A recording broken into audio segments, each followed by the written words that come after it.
¿Cómo están todos ustedes? En este momento vamos a platicar de nuestra materia que se refiere a el incidente de liquidación, el embargo y el remate dentro del módulo de ejecución de sentencia. Es un módulo que está diseñado en forma transversal a todas las materias concernientes al orden civil, es decir, la materia mercantil, materia civil federal y también a los procedimientos del orden común, que son del conocimiento de los tribunales en materia civil propiamente dicho. Por eso no nos vamos a poder adentrar en específico a la legislación y a la jurisprudencia, porque lo reducido de este espacio nos invita más a que sea una charla para que les sirva de guía en ese tránsito del área en que se encuentran para poderles facilitar su tarea diaria como secretarios de un tribunal que conozca asuntos del conocimiento en la materia civil.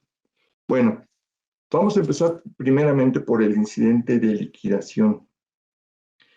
El incidente de liquidación es necesario cuando en una sentencia no se pueden determinar la cuantía de ciertas prestaciones y entonces lo que hace el fallo es o sienta las bases para que en ejecución de sentencia se proceda a determinar el monto o cantidades en materia de esa prestación, o si no se puede determinar esas bases, entonces se deja para ejecución de sentencia que se valoren los elementos relevantes que van a servir para la cuantificación.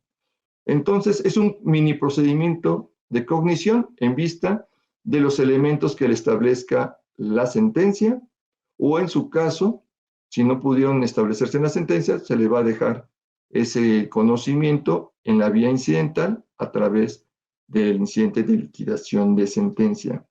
Aquí es importante que tengamos en cuenta que el análisis, la materia de conocimiento de ese incidente es: analizamos la demanda, la contestación, la fijación de la litis en general, analizamos la sentencia y con eso tendríamos que tener todo el contexto para poder comprender cuál es la demanda y el contenido de la misma. Ahora, siempre como regla tenemos una limitante. Un incidente de liquidación no puede anular, modificar o rebasar lo sentenciado. Entonces, todo debe encauzarse dentro de la litis que se pretende liquidar. Ahora, rápidamente tenemos que ver quiénes son los legitimados para promover el incidente de liquidación. Bueno, la legitimación se surte en favor del vencedor, pero también del vencido. Es decir, el vencido no está sujeto a la voluntad del que obtuvo de que promueva el incidente. ¿Por qué? Porque en estas situaciones podría generarse indebidamente una mora mayor, una cuantificación de una cantidad mayor derivada de la contumacia en que incurra la parte ejecutante. Entonces, un incidente de liquidación también lo puede promover la parte vencida a efectos de lograr certeza en el monto de las prestaciones que no quedaron determinadas en cantidad líquida en el fallo. Esta demanda incidental propiamente se desarrolla a través de una planilla en donde vienen los conceptos, vienen las bases.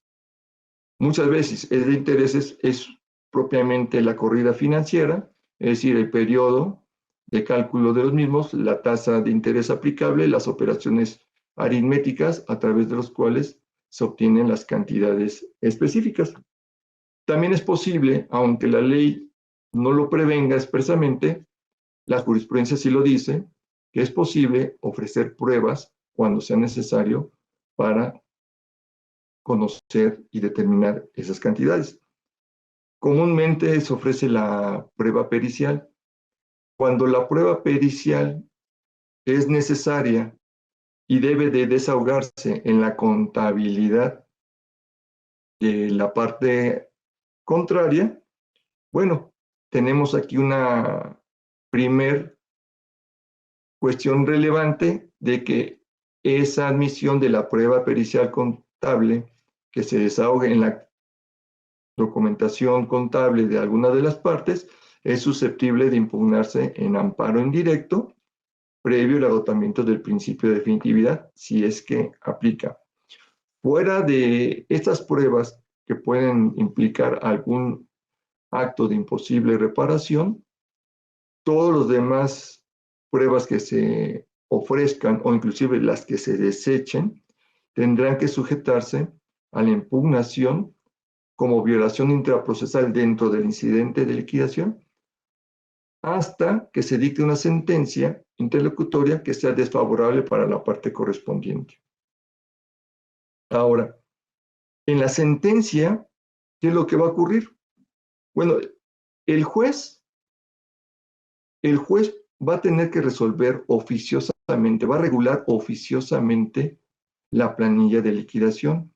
Es decir, no es suficiente estarse o sujetarse a que la parte contra quien se promueve el incidente haya desahogado la vista con la demanda o de las manifestaciones que se hayan opuesto específicamente. El juez tiene aquí un deber oficioso de regularla en vista de las bases de liquidación que contenga la sentencia. ¿Esto qué significa? Este deber oficioso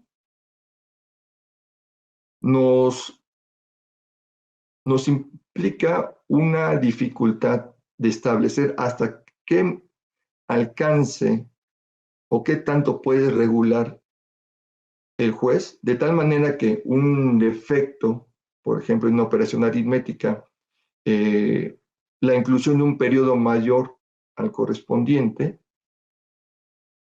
pueda dar lugar a una aprobación de la planilla de liquidación, aunque sea por un monto inferior al pretendido por la parte incidentista.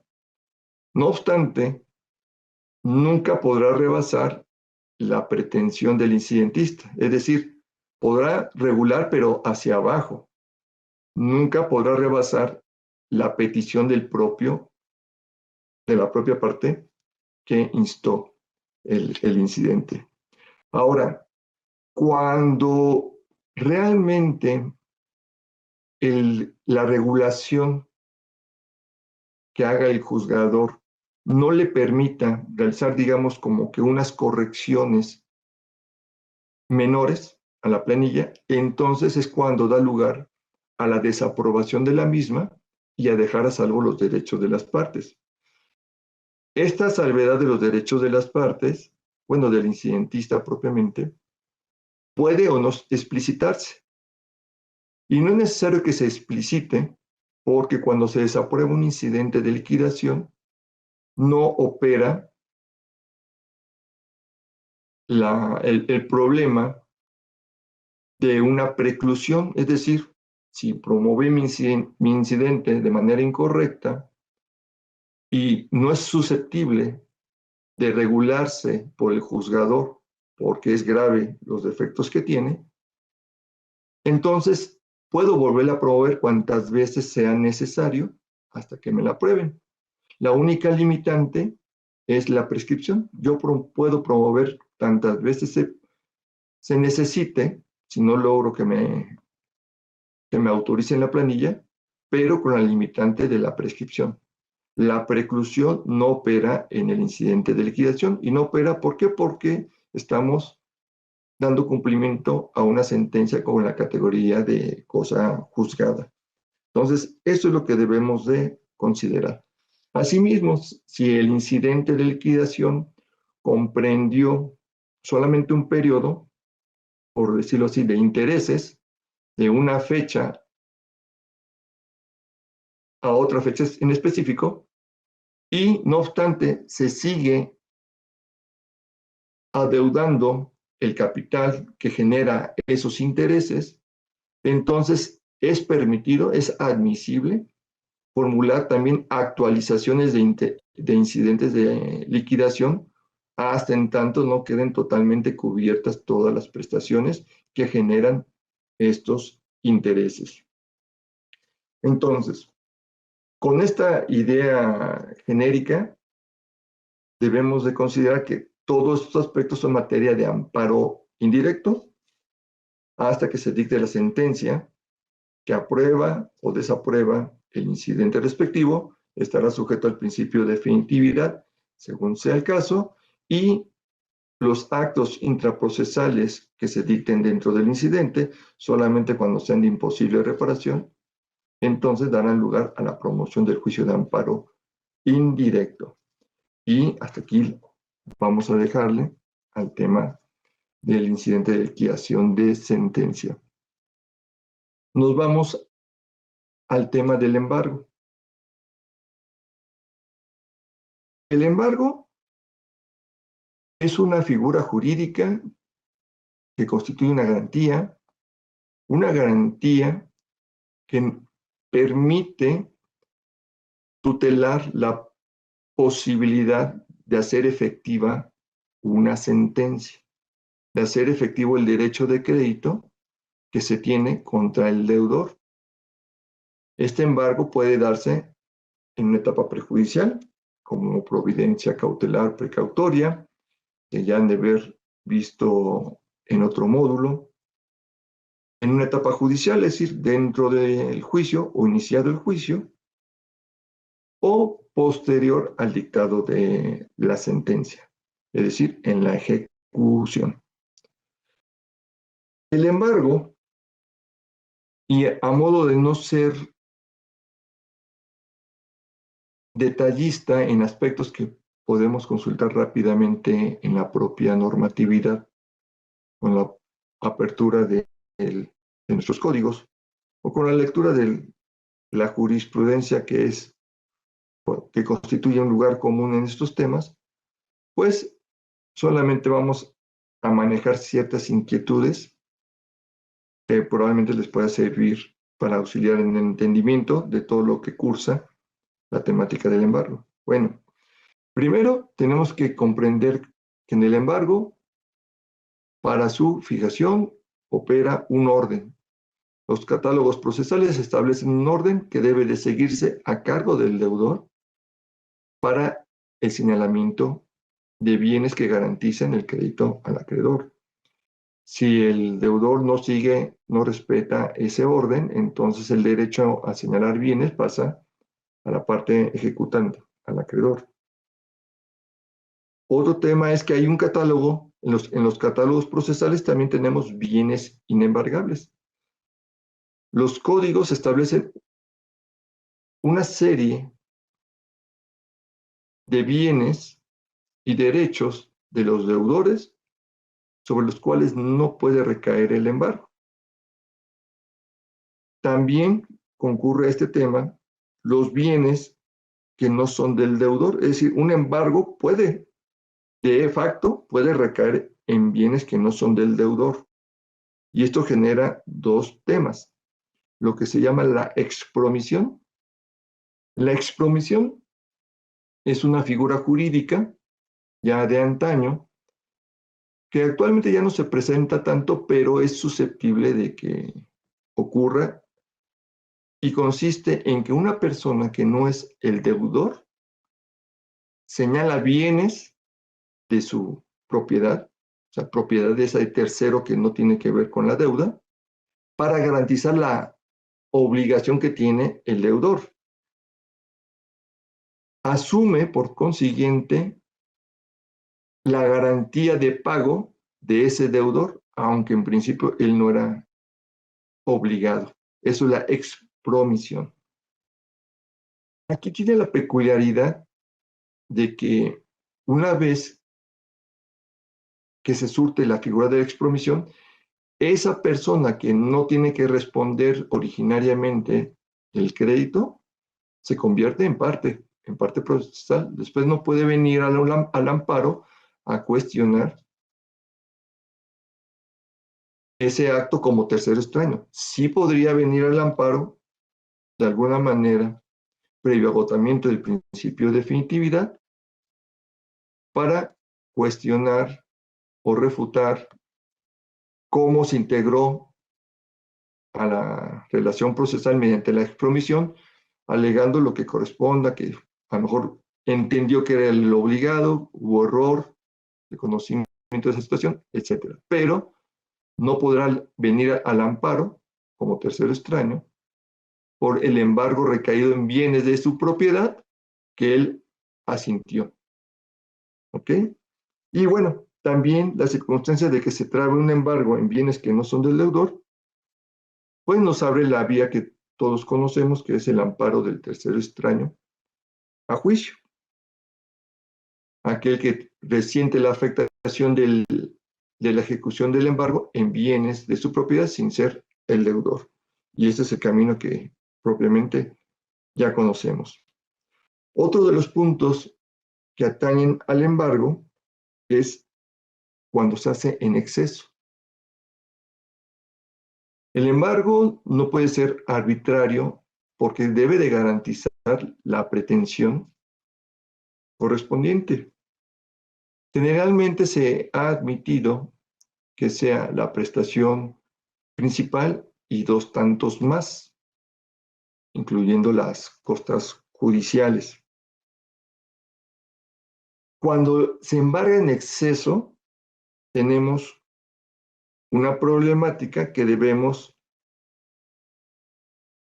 encauzar a través de un incidente de reducción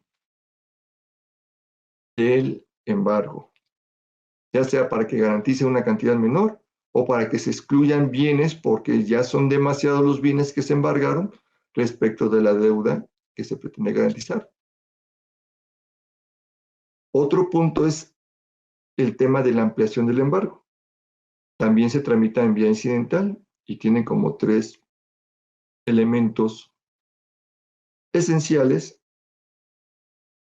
de procedencia. Es uno, cuando no se embargaron bienes suficientes o aparecen bienes que no se tenía conocimiento, cuando se destruyen o se pierden los bienes embargados, y el tercer supuesto es cuando se promueve una tercería para excluir de la ejecución a esos bienes. Bueno, en estos supuestos también se hará una tramitación incidental para lograr la ampliación del embargo. Ahora, ¿qué ocurre con los bienes inembargables? Podemos encontrarnos en la práctica incidentes de nulidad del embargo porque recayó en unos bienes inembargables, o también un incidente de exclusión de embargo. ¿Y exclusión de embargo por qué? Pues para excluir precisamente, sacar de la garantía que grava ciertos bienes que el legislador ha prohibido que pudieran ser sujetos a una ejecución. El hecho conyugal, por ejemplo, el, el usufructo, también los alimentos, son inembargables, entre otros tantos supuestos. Bueno, cuando el embargo recae en ellos, pues entonces se permite, ya sea sin formalismos algunos, optar por incidente de nulidad o incidente de exclusión, es decir, cualquiera que sea la denominación o forma del planteamiento del que está resintiendo este embargo indebido, se le debe dar el curso legal, porque al final del día lo único cierto es que ya se ha visto desde la invalidez por haber caído en un bien inembargable o visto desde que no debe de tocarse ese bien afectado,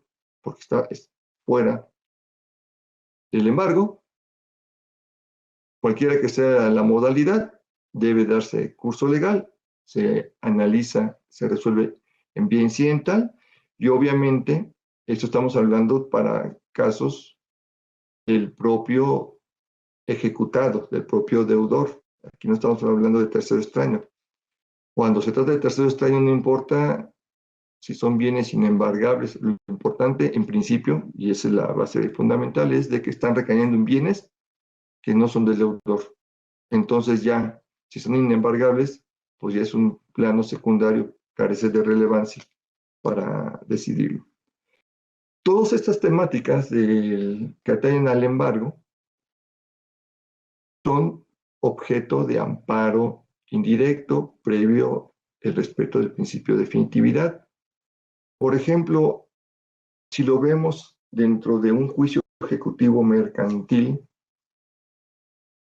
el embargo es parte de la diligencia de execuendo, es decir, la diligencia de requerimiento, embargo y emplazamiento. Cuando en ese procedimiento se embargan bienes,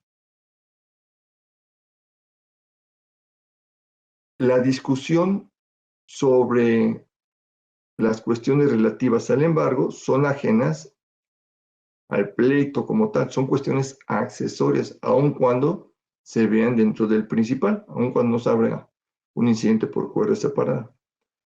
Y el dictado de la sentencia no tiene nada que ver, no afecta ni cambia la situación jurídica del embargo para efectos de examinar su regularidad. Muchas de las veces se ha visto que cuando se impugna el embargo y se dicta sentencia, se considera que ya cambió la situación jurídica, pero como el embargo no es un elemento de análisis de la sentencia, pues entonces el que se dicte o no se dicte la sentencia no altera en lo absoluto la necesidad de examinar la regularidad del embargo cuando haya sido impugnado. Entonces, es una cuestión que hay que tener mucho cuidado. Y bueno, también tratándose del juicio ejecutivo mercantil, si una persona extraña al juicio, amparo por defecto en el emplazamiento, pues al anularse el emplazamiento, también se cae el propio embargo porque es parte de una misma diligencia.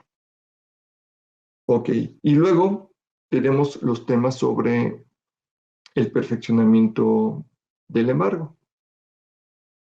El perfeccionamiento del embargo es darle esa efectividad de garantía, que no quede nada más en papel. Si se embarga un inmueble, el perfeccionamiento de ese embargo tiene dos elementos adicionales.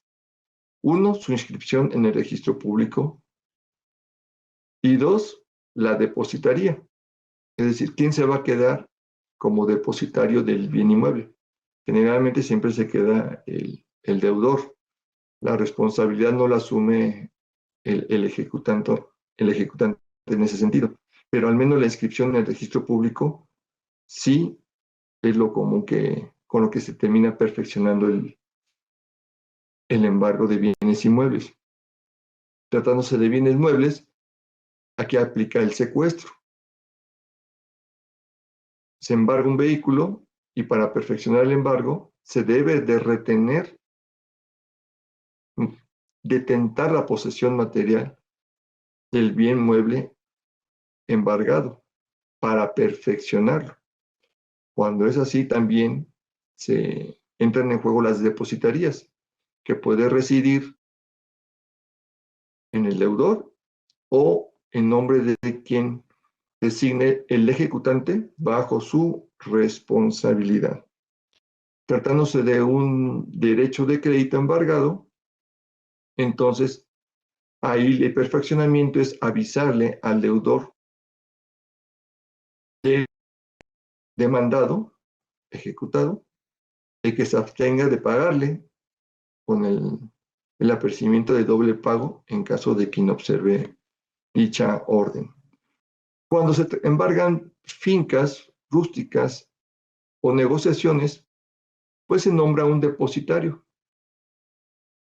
que asume la calidad de interventor con cargo a la caja.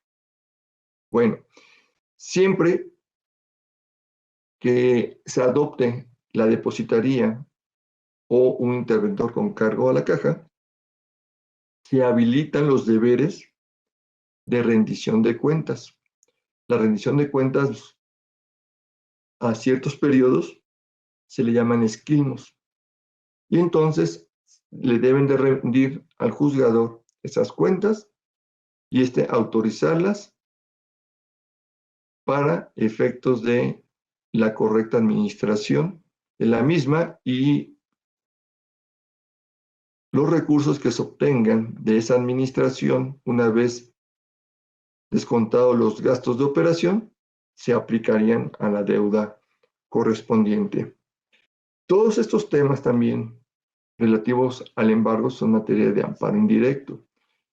Si de alguna manera alguien introduce un alegato en la sentencia de apelación o en el amparo directo relativo a las cuestiones que ya comentamos relacionadas al embargo, a la depositaría, pues simple y sencillamente serían cuestiones inatendibles porque son temas ajenos a la sentencia definitiva, son ajenos al amparo directo. Tienen que dilucidarse en amparo indirecto previo al agotamiento del principio de definitividad cuando sea aplicable.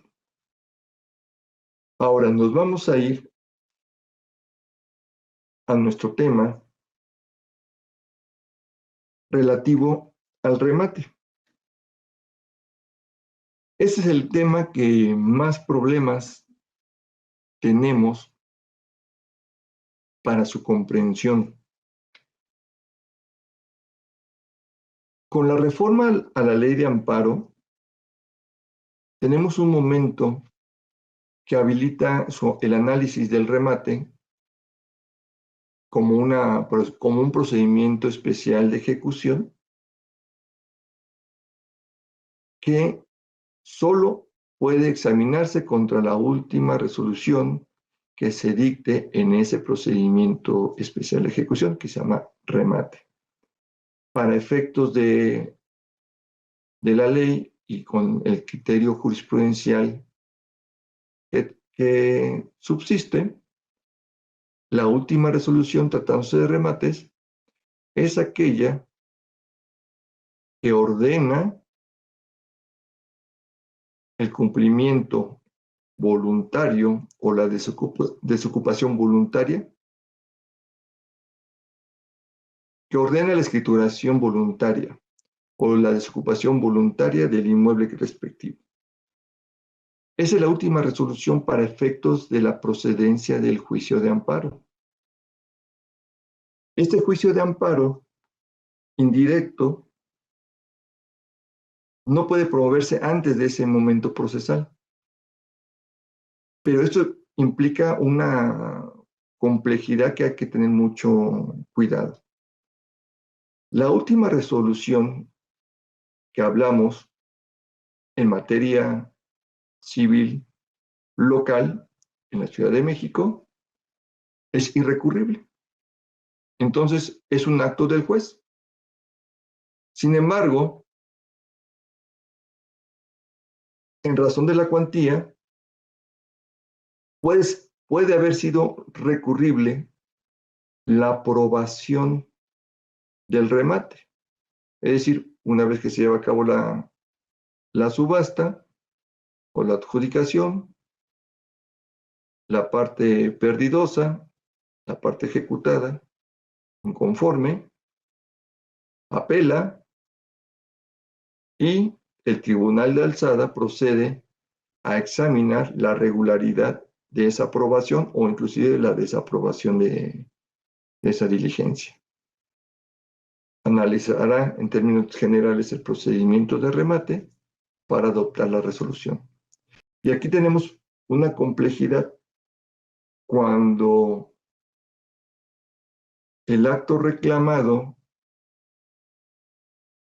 que habilita la procedencia del juicio de amparo tiene que ser la orden de escrituración voluntaria o la orden de desocupación voluntaria del inmueble ejecutado. Porque si bien ese sería el acto reclamado que habilita la procedencia del juicio de amparo, es también la única oportunidad jurídicamente válida para examinar en el juicio constitucional la regularidad del procedimiento de remate. Y entonces, si el acto reclamado es atribuido al juez que dio esa orden, que dictó la última resolución, pues en principio no está en el radar que tenga que venir la sala que aprobó el remate. No obstante, que la materia del juicio de amparo esencialmente debería examinar si los conceptos de evaluación le dan la regularidad de todo el procedimiento de remate. Ha ocurrido que por esta circunstancia normativa, este tecnicismo de procedencia del juicio de amparo, el juez de distrito analiza la regularidad del fallo de la sala sin que esta autoridad alzada haya sido parte en el juicio de amparo. Esto lo que provoca es que en revisión de la sentencia del juez de distrito, pues ordene la reposición del procedimiento. ¿Por qué? Porque si la materia de análisis que se le está planteando al juzgador implica la revisión del procedimiento de remate y se encuentra la participación de una autoridad que no fue llamada al procedimiento y no se le dio ni siquiera la oportunidad a la parte quejosa de introducirla, si así lo quisiere, pues entonces se tiene que reponer el procedimiento para prevenirle al quejoso si es su voluntad o no incorporar a la autoridad responsable de segunda instancia. Si no lo hace así, el quejoso, entonces el juicio se seguirá con la autoridad que él haya designado al respecto. Esto provocará que la sentencia del juicio de amparo no pueda examinarse la regularidad del procedimiento de remate. ¿En qué se circunscribirá el análisis? Exclusivamente analizar la regularidad de la orden de escrituración voluntaria o la orden del lanzamiento voluntario correspondiente. Se limita demasiado la materia de análisis. Y mucho es una consecuencia, o más bien muchas veces lo que se viene alegando es la irregularidad del procedimiento de remate y como consecuencia solamente la irregularidad de la orden de lanzamiento o la orden de escrituración, pero pocas veces viene por vicios propios y realmente son mínimas las circunstancias en las que pudiéramos considerar la existencia de vicios propios en esa determinación que constituye la última para efectos de la procedencia del juicio de amparo contra remates. Este es un tema, entonces, muy delicado y tenemos que poner atención cuando nos llegue un asunto en estas circunstancias. Ahora, fuera del procedimiento local, Si fuera el caso en que la resolución fuera revocable, por ejemplo, en materia mercantil, fuera de los juicios orales, pero hubiera sido apelable también el auto aprobatorio o desaprobatorio del remate, bueno, pues subsistirían las mismas circunstancias que les platico y tendríamos que tener cuidado al respecto. Bueno, pero ¿qué implica el análisis del procedimiento de remate? El procedimiento de remate, en términos generales, tenemos dos caminos, uno tradicional y uno incorporado más o menos en forma reciente, que es la adjudicación directa, y el tradicional, que es el remate o la subasta pública.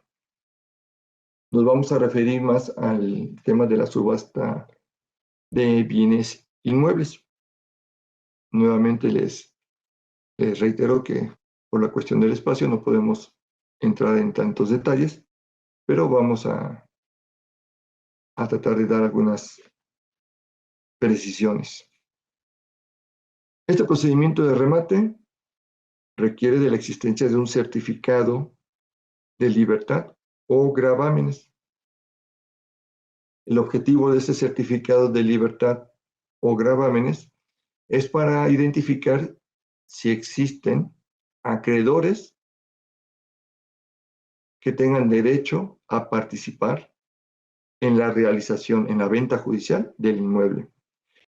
Y aquí podemos saber si existen acreedores preferentes o cualquier otro acreedor, pero al final del día todos tienen que ser llamados al procedimiento de remate. Cuando se trata de un acreedor preferente o un embargante en primer lugar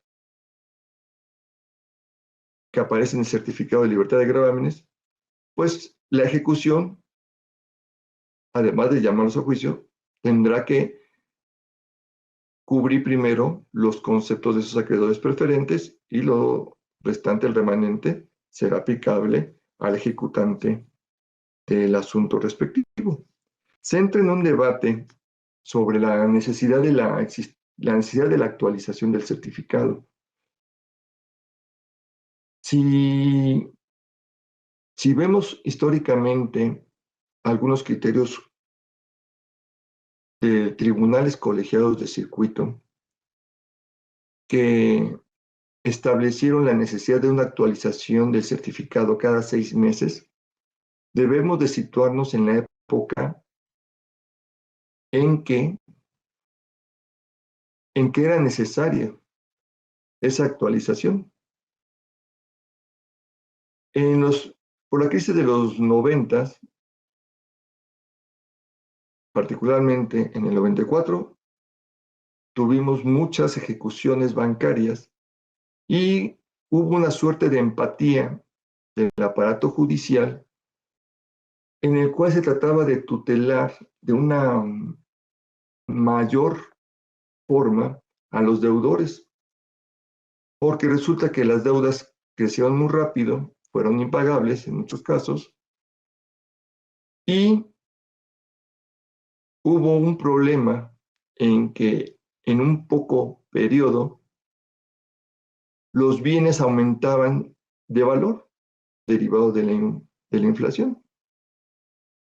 Entonces, en esas circunstancias empezaron a haber criterios en donde se imponían una suerte de exigencias en la ejecución para no generar una indefensión, no generar una injusticia, de tal manera que si se perdían los bienes o tendrían que aplicarse los bienes para pagar las deudas, pues se aplicaran al mayor valor posible y eso repercutiera en disminuir la deuda o extinguir la deuda de la mejor manera también. Así se instituyó una regla en donde el avalúo se exigía que se actualizara cada 6 meses. porque en esa época, en los 90, subían muy rápidamente de precio los inmuebles. Aplicando esa regla de los 6 meses, se traslada al tema de la actualización de los acreedores. Y en ese sentido, parece que las circunstancias que imperaron en esa época, pues ya no son las que actualmente predominan. El mercado de bienes inmuebles no experimenta tan grandes discrepancias en el valor de los mismos en un periodo tan corto. Por eso tendríamos que analizar particularmente la necesidad o no de esa actualización. Y entonces, si trajimos como parámetro de identidad, de razón, el relativo a la actualización de los avalúos, y lo incorporamos a la actualización de los certificados, pues pareciera que no sería necesario una actualización de los certificados. Y también sería un tanto debatible que un juez debiera analizar oficiosamente si está o no está actualizado ese certificado. Pareciera que sus atribuciones no le tendrían que dar para ese análisis oficioso en perjuicio de la efectividad de una sentencia. De por sí es complicadísimo y muy largo las ejecuciones actualmente.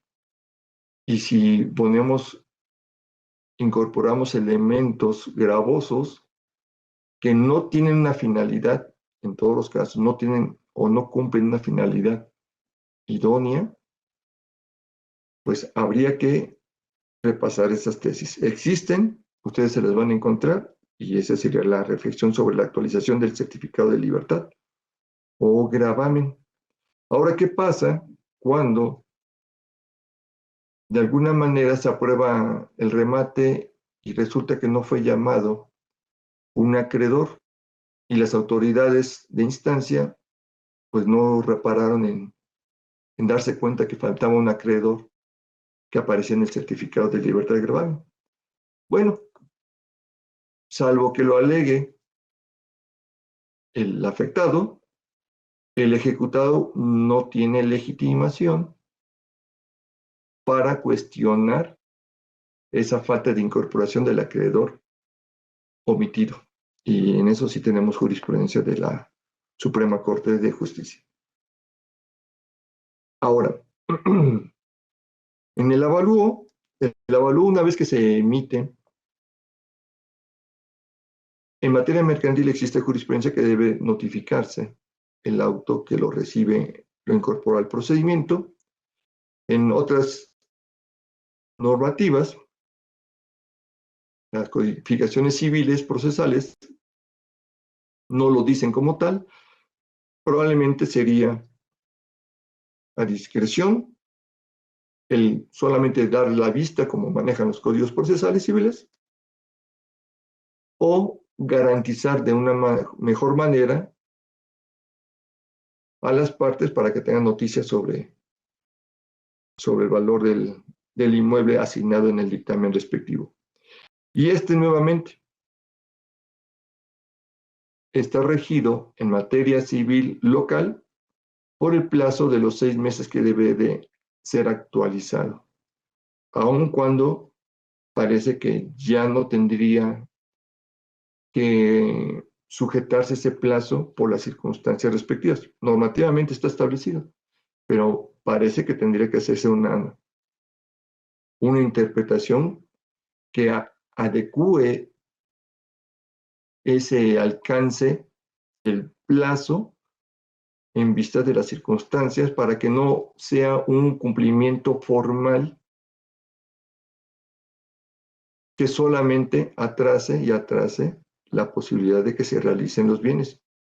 Finalmente, la venta judicial beneficia a todos, tiene un fin de orden público, satisfacer los intereses de todas las partes involucradas de la mejor manera, es decir, a través del mayor beneficio posible. y no tendría como que utilizarse esa exigencia normativa de actualización de cada 6 meses el avalúo para provocar la ineficacia de los remates, sobre todo cuando en muchas de las ocasiones, pues el procedimiento de remate se prolonga por mucho de los 6 meses respectivos. No son tan breves los plazos en que se lleva a cabo ese procedimiento de ejecución. Bueno, otro tema es la objeción de ese avalúo. Se notifica personalmente, se da vista para que se tenga oportunidad de objetarlo, pero ese derecho de contradicción no implica que si no se objeta,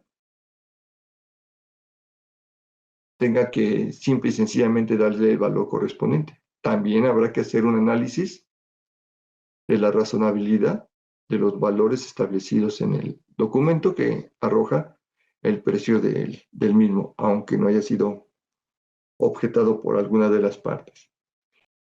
En el anuncio de la subasta, pues esto se hace a través de edictos, un requisito también arcaico para cómo se establecen las comunicaciones hoy en día, pero pues todavía se pide el edicto que se fija en los tableros de avisos y el órgano jurisdiccional que saca la subasta, en los tableros de tesorería, que no se entera el predial, y en los diarios de circulación, según disponga la norma. Puede ser uno de mayor circulación a nivel nacional, puede ser uno local, si estamos hablando de un inmueble situado en la Ciudad de México, sería local, periódico oficial, si es el Código Federal de Procedimientos Civiles, diario oficial de la Federación, diario de mayor circulación. Las publicaciones en los estrados o tableros de avisos del tribunal y en la tesorería deben de practicarse en días hábiles, jurisprudencia, y las que se realizan en los periódicos, en los diarios, como no se califica como una actuación judicial, pueden realizarse en días inhábiles, inclusive. Ahora, hoy por hoy, la subasta puede desarrollarse a través de sucesivas audiencias o ventas públicas hasta que se logre la venta. Entonces podemos sacar en primera almoneda, en segunda almoneda, en tercera almoneda y así sucesivamente, tratándose de materia mercantil o en el Código Federal de Procedimientos Civiles. En materia local, pues tenemos primera, segunda almoneda y una tercera sin sujeción a tipo. En materia mercantil y en materia federal, si no se obtiene la venta por postores o por la adjudicación del propio ejecutante y se tiene que sacar a la siguiente almoneda, entonces se reduce un 10% del precio del inmueble y así sucesivamente. Cada vez que se saca a una siguiente almoneda, va disminuyéndose un 10% y un 10% sucesivamente hasta que se realice la venta judicial. Posteriormente, tenemos ya la diligencia de remate, en donde se puede fincar al mejor postor. Obviamente, quien quiera participar como postor tiene que consignar las 2/3 partes del precio que sirva de base de la venta anunciada, o si no se encuentra un postor, siempre tendrá el ejecutante el derecho de adjudicarse el inmueble. Más allá de cómo se desarrollan la diligencia, tenemos que la aprobación, una vez adjudicado el mismo, está sujeto a una diligencia posterior, que es la aprobación o desaprobación de la misma, y en ese acto procesal, en esa decisión, el juzgador que llevó a cabo la subasta tiene que examinar la regularidad de todo el procedimiento. Todos los actos procesales que informan el remate, propiamente todos los que les he venido platicando, desde el avalúo, la emisión del certificado, hasta la diligencia que adjudicó la misma. De ese análisis puede derivar la aprobación o la desaprobación de la diligencia y fijarle o establecerle la manera de pago al ejecutante que haya solicitado, perdón, al postor que haya solicitado que se le asignara el inmueble y haya propuesto una forma de pago específica. El juez tiene el deber de calificar si lo puede pagar en parcialidades, si le da un tiempo, etcétera. O simplemente le señala un plazo para que entregue la parte restante del precio respectivo. Y una vez aprobado, esta diligencia de remate estará sujeta a que sea recurrible o no, para que en la apelación se analice la regularidad de la decisión correspondiente. ¿Qué pasa con el caso cuando se desaprueba el remate? Es decir, implicaría la reposición de toda la diligencia. Esa determinación, una vez agotado el principio de definitividad y es aplicable, es materia de amparo indirecto. Esa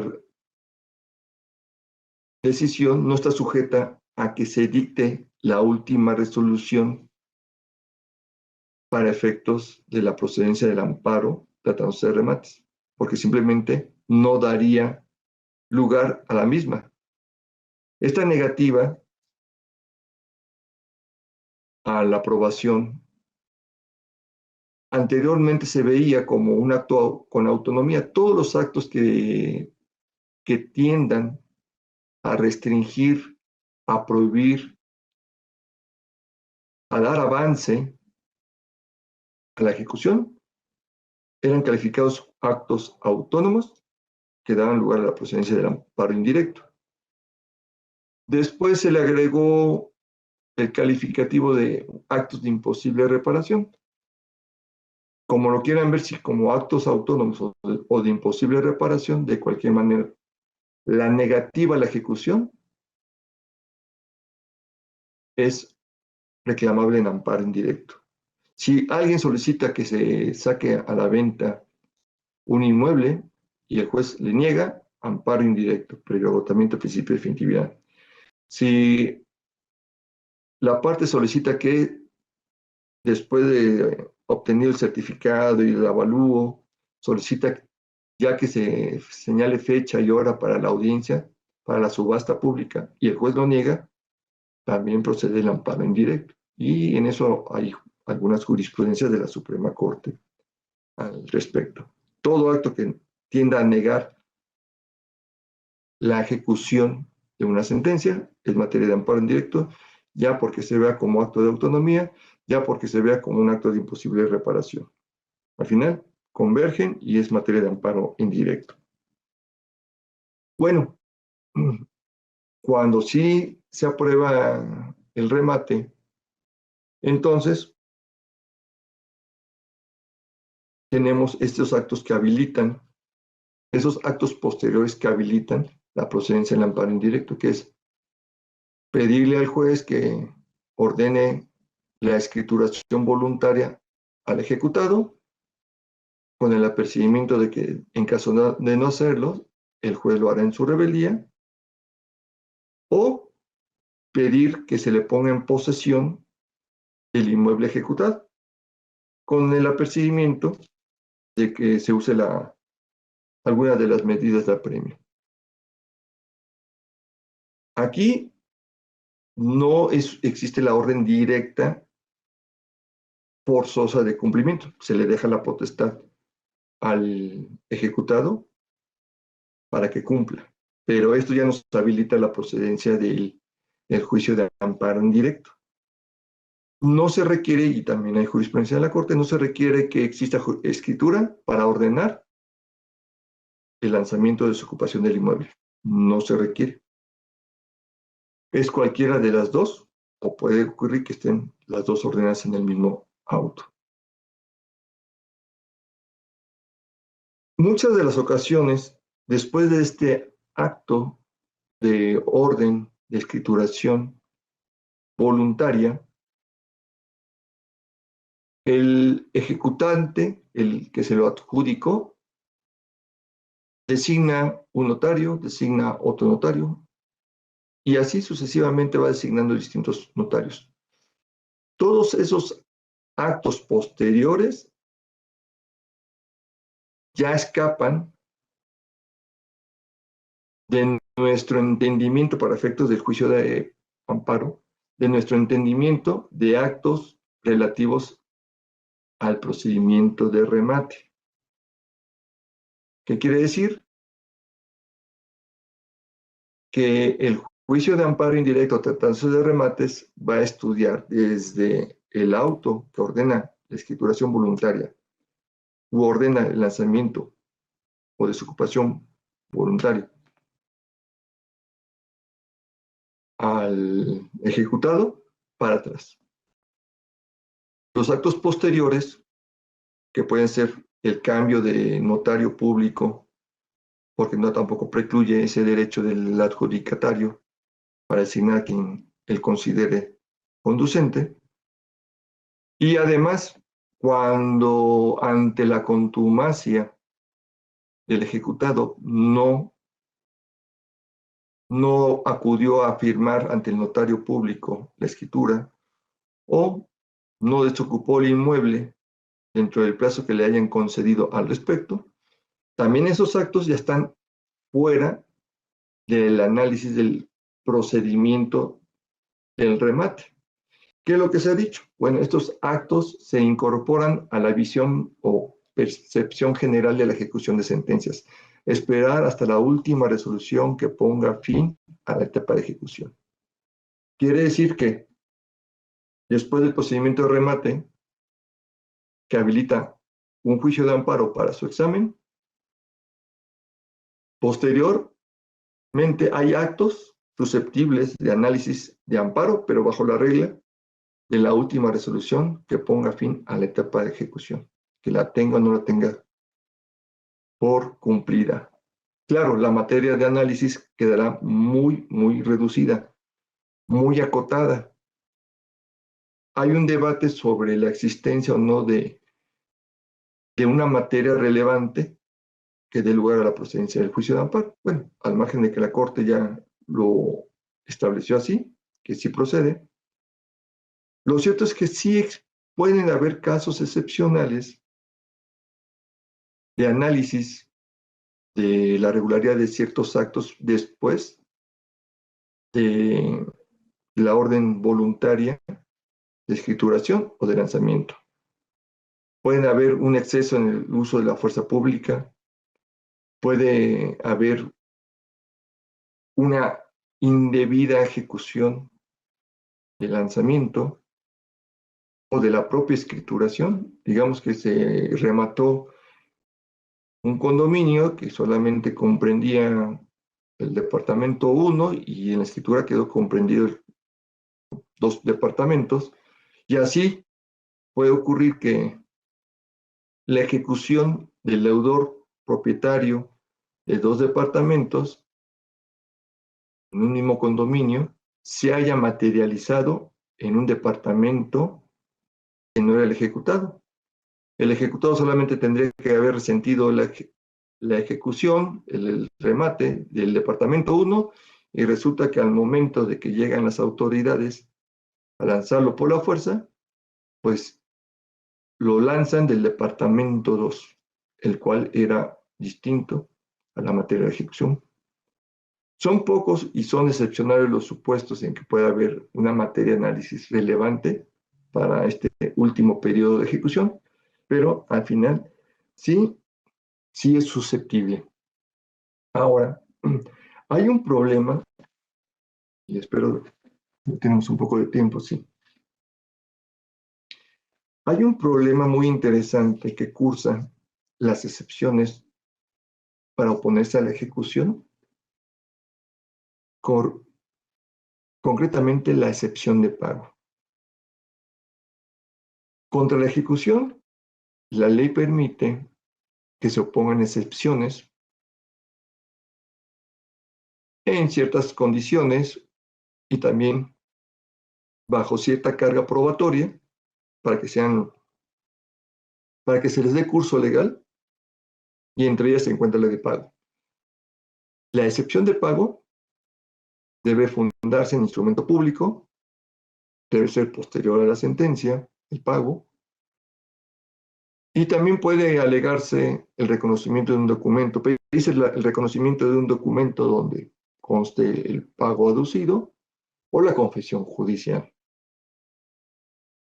Con el incidente de excepción de pago para oponerse a la ejecución, puede suspenderse la ejecución, entre tanto se resuelve el incidente, pero solo cuando se exhibe un instrumento público en que conste el pago.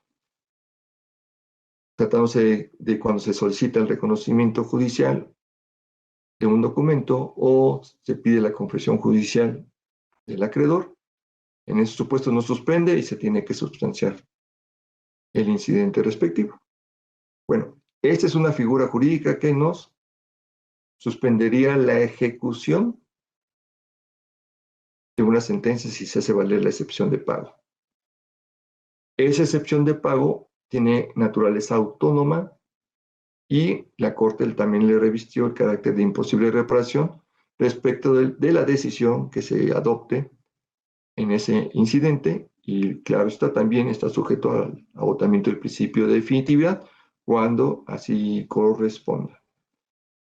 Pero entra con otro tema que es el derecho del ejecutado de liberar sus bienes antes de la aprobación de la adjudicación mediante el pago de todos los conceptos adeudados, incluyendo o garantizando el pago de las costas de la ejecución.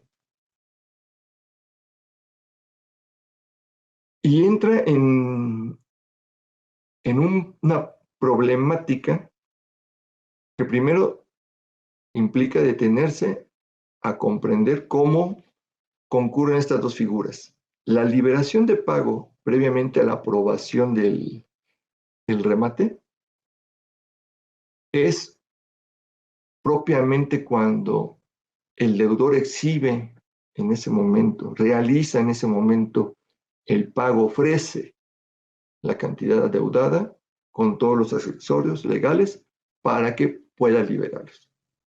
No estamos necesariamente aquí hablando de que existiera un pago previamente. No, llega el deudor y hace ese ofrecimiento de pago. Incluso después del aprobado, adjudicado, perdón, después de adjudicado el inmueble, pero previamente a la aprobación del mismo. El límite es que no se haya aprobado. Y ha ocurrido que al momento de la diligencia, en la misma fecha de la diligencia, previamente a la misma, hagan valer el incidente de excepción de pago. Cuando se hace valer este incidente de excepción de pago, no es lo mismo que ofrecer el pago en ese acto. El ofrecimiento del pago no está sujeto a ningún incidente.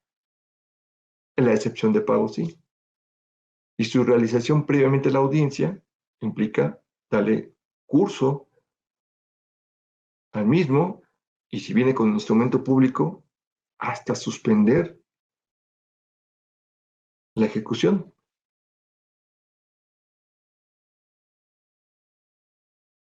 Aquí en principio podríamos, siendo muy formalistas, decir, no, es que la excepción de pago ya no es este momento oportuno, porque la manera en que debe de cursar el pago es mediante la exhibición en el acto o previamente a la aprobación del dinero adeudado con los accesorios eficientes para liberar el inmueble. Pero esa es una visión muy formalista. Es admisible considerar que también puede cursar un incidente de excepción de pago previamente. Y en este caso, puede venir un instrumento público, pero un instrumento público que pueda generar una suerte de controversia, pero no podemos prejuzgar. Finalmente, si ese instrumento o documento público es eficiente o no, es materia del fondo del incidente y no es materia del curso legal de la admisión del incidente. Si es previamente al remate, creo que no hay tanta problemática, pero si es muy cercana o en la misma fecha del remate, sí se genera un problema porque a veces se hace con la intención de suspender la diligencia. Y aquí tenemos que ponderar qué hacer con la promoción de una excepción de pago al momento de la diligencia. ¿La podemos suspender o no la podemos suspender? Podría estimarse en una suerte de equilibrar los intereses de por medio, es que si la liberación del pago es previamente a la aprobación, pues es admisible el incidente, pero no necesariamente tendría que suspender la diligencia. La misma podría celebrarse porque al final del día está sujeta a un acto posterior de aprobación. Entonces, si nos presentan un incidente de excepción de pago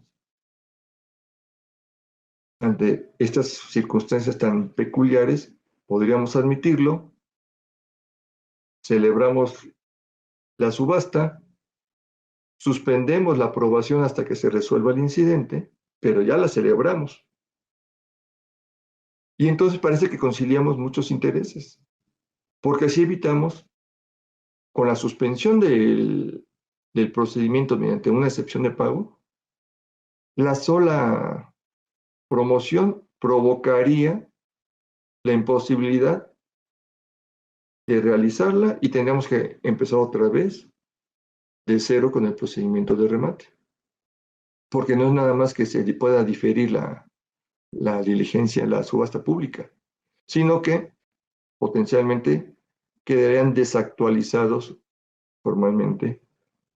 El avalúo tendría que volverse a publicar edictos y pues entonces sería un procedimiento estéril frente a una petición que todavía no sabemos si va a ser eficiente o no para efectos liberatorios de la deuda.